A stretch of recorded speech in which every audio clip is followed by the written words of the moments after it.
نروح لدكتور عبد الله جورج سعد بقى ونساله، يعني بعد ما الفرقه وصلت للدور قبل النهائي ومباراه النجم الساحلي مش لا السكيك ده الجزائري، حسيت بخلاص اللي انتوا الزمالك بيقرب من البطوله؟ وانا عارف ان دايما المنافسه بين فرق شمال افريقيا بتبقى صعبه. لا هو الحقيقه يعني انت دايما عندك امل انك تحقق البطوله، ودايما عندك ثقه في الفريق. بس لما الواحد كان بيفكر ان سكيك ده في مباراه في مره في ظروف غير طبيعيه في المغرب قدر ان هو يطلعنا من البطوله في دور الثمانيه. كان دوري ابطال افريقيا برضه. كان دوري ابطال افريقيا. فالقلق لازم يبقى موجود طبعا. بس انا كان عندي ثقه كبيره الحقيقه بعد ماتش الاهلي. انا كان عندي ثقه كبيره ان فرقتنا هترجع بالبطوله. بس طبعا لان هي كوره مدوره والتحكيم ما بتضمنوش زي الكوره في مصر كده، فتلاقي انك انت لازم تقلق يعني. بس الحقيقه احنا نزلنا والماتش مشي، وهو في الحقيقه يعني يمكن سكيك ده ما كانتش بقوه مثلا لا الاهلي ولا النجم ولا كل الكلام ده ولا فاب الكاميروني. فبرضو يعني الماتش، وبعدين احنا لعبتنا سهلت على روحها الماتش. يعني الطريقه بتاعت ايمن والدفاع اللي ما بيخرجش تلعبوا 5-1 ولا 6-0؟ 6-0 الاطفال دي تلعب 6-0 يعني لا وساعات كنا بنلعب 5-1 ماتش يعني الفاينل ماتش الفاينل لعبنا 5-1. فالحقيقه بعد بقى ماتش السكيك ده بقى هو بقى كان القلق الحقيقي الماتش فاينل. نجم الساحلي ماتش، لا هو ماتش فاينل اصلا مش مالهاش علاقه بالاسم يعني. ماتش فاينل يعني ماتش فاينل زي ما انت طمعان في البطوله وزي ما انت هتموت عشان تكسبها. مؤكد ان النجم الساحلي كان عنده نفس الدافع نفس الدوافع، بالعكس هو يمكن عنده دافع اكتر انه بيحاول ياخد بطاره مننا عشان احنا كنا كسبانينه في ماتش السوبر في الكاميرون. فالحقيقه الماتش فضل ماشي، يمكن خسرنا في اوله 2-0 وبعدين جبناهم وبعدين فرقنا وبعدين يعني كان ماتش نهائي. الحقيقه كان ماتش نهائي. سيب كابتن ايمن نتكلم بقى فنيا في ماتش النهائي يا كابتن ايمن. انا بتكلم عليه عصبيا مشده يعني. اكيد الفرقه دي حضرتك طبعا يعني كنت حارس عظيم، وزمان وانا صغير كنت بروح اشجعك واقول العو اهو، كنت معروف بالعو دايما. فعايز اكلمك يعني وصلتوا خلاص نهائي، اكيد اتفرجتوا على فرقه النجم. الماتشات البطوله كلها بتبقى حافظ اللعيبه اللي هي اللي بتشوط بشكل كويس من مسافات بعيده، الجناحات، الحاجات، الناس اللي على الدايره، الكلام ده. فكرت ازاي في الماتش ده وانت خلاص وصلت بقى للنهائي وكلمت مع لعيبتك قلت لهم ايه؟ هو بص يا كريم، هم يعني زي ما هنداوي وريشه كانوا بيتكلموا ان هم كانوا مقلقين من ماتش دور الثمانيه الاهلي. انا ما كنتش مقلق من ماتش دور الثمانيه وماتش الاهلي. انا معلش صوتي بايظ اصلا مشكله مش زي هناك. لكن انا كان قلقي كله من ماتش الفاينل اللي هو ماتش النجم. وهنا حصل لغط كتير وكلام كتير ان احنا خسرنا مجمع البترول اللي في فرق 6 اهداف عشان نلاعب الاهلي قاصدين. هو اللي حصل هنا قبل ما نسافر ان كان بيتقال ان فرقه الزمالك وقعت وان احنا كسبانين الزمالك قبل كده في النادي الاهلي 7-8 اهداف، وان احنا ما كناش اشتركنا في الدوره التنشيطيه اللي كان الاتحاد عاملها السنه اللي فاتت. ده الزمالك هربان مش عايز يلاعب الاهلي. كان شويه كلام كده ما كانش له لازمه يعني. الحمد لله اللعيبه قدرت ترد على الكلام ده.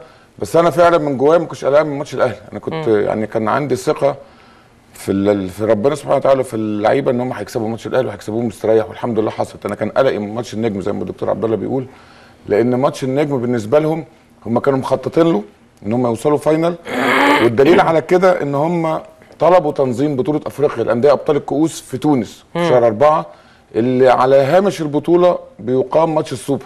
ايوه يعني كانوا عايزين يلعبوا السوبر على ارضهم في تونس. فكانوا هم مركزين وعندهم ثقه ان هم هيوصلوا فاينل ويكسبوا البطوله. فرقه النجم طبعا الفرقه كلها حافظاها، احنا لسه بنلعبينهم من 6 اشهر تقريبا. العناصر ما اتغيرتش، بالعكس احنا اللي عندنا عناصر اتغيرت، وفي 4 لعيبه ناشئين دخلوا معانا في الفرقه.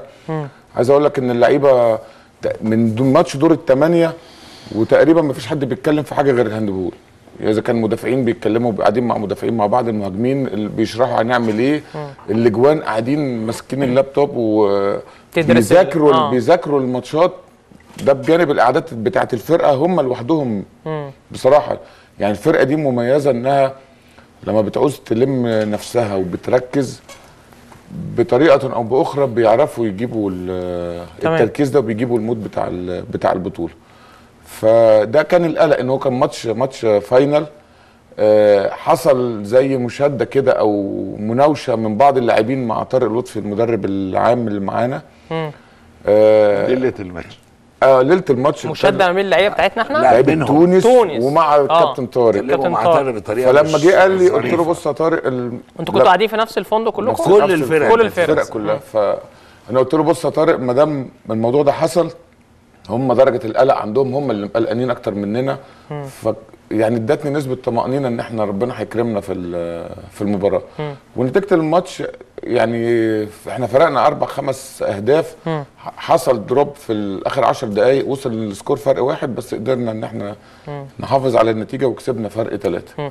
احساسك انت بقى كمدير فني دلوقتي لنادي الزمالك، وانت كنت حارس كبير جدا ولعبت كؤوس عالم وكؤوس افريقيا وما شاء الله يعني الفرق ايه ما بين كلاعب كمدير فني بقى الفريق وكله برضه شايل جبل على صدرك بصراحه. يعني لانك انت بتفكر في ال 16 لعيب او ال 18 لعيب وبتفكر في كل ماتش وموت كل لعيب ايه ومستواه ايه وده عمل ايه وده ده يعني بصراحه لا فكر تاني ونظام تاني خالص. وخصوصا ان احنا بنطلع في افريقيا.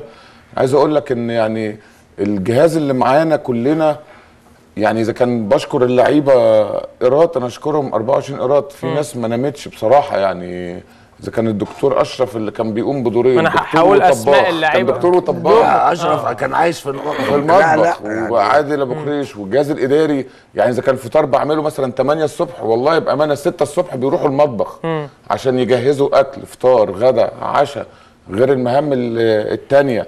يعني بصراحه هي زي ما احمد كان بيقول يعني احنا تيم وورك مع بعض. عشان كده ربنا بيكرمنا بصراحه. الحمد لله رب كابتن حماده الحكام كابتن ايمن ما كانش بياكل؟ ما بياكلش خالص والله خالص. لا كان بياكل سلطه. لا الوحيد اللي كانش بياكل بعد اليوم الاولاني او الثاني بالكتير كان ايمن صلاح. ايه السبب؟ خلاص هو اتلكك بالماتش بتاع المجمع فابي الكاميروني واحنا ما كسبناش. انا اقول لحضرتك فقرر يعمل زي الكاميرون وما ياكلش.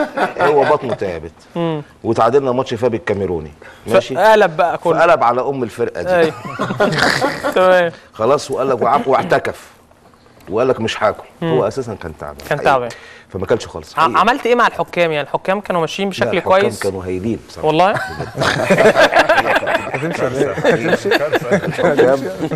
الحكام كانت كارثه. ليه بقى حضرتك؟ هم كانوا جايين يدربوا الحكام فينا لان كان في دوره ترقي حكام دوليين. فكانت في لجنه فجايبين كل حكام افريقيا اللي ما عندهمش فكره يتعلموا فينا بجد. يعني حقيقي فتعبت مع الحكام. لو سيد مكاوي بيحكم كان حكم اكتر مني. بكلمك بجد. لا بس حكمين الفاينل جابوهم. لا جابوهم ما كانوش موجودين في البطوله. لا حكمين الفاينل دول اخر ماتش حكموه هو ماتشنا ده. جايبوهم هم اساسا مشوا ما لهمش دعوه بقى بالبطوله. ده جابوهم هم سنهم وصل السن القانوني اعتزلوا التحكيم خلاص الموضوع انتهى. لكن ماتش السيمي فاينل اللي اتعمل عملوا فيه حاجات عمرها ما حصلت. حضرتك احنا جبنا جون حسبوه اوف سايد.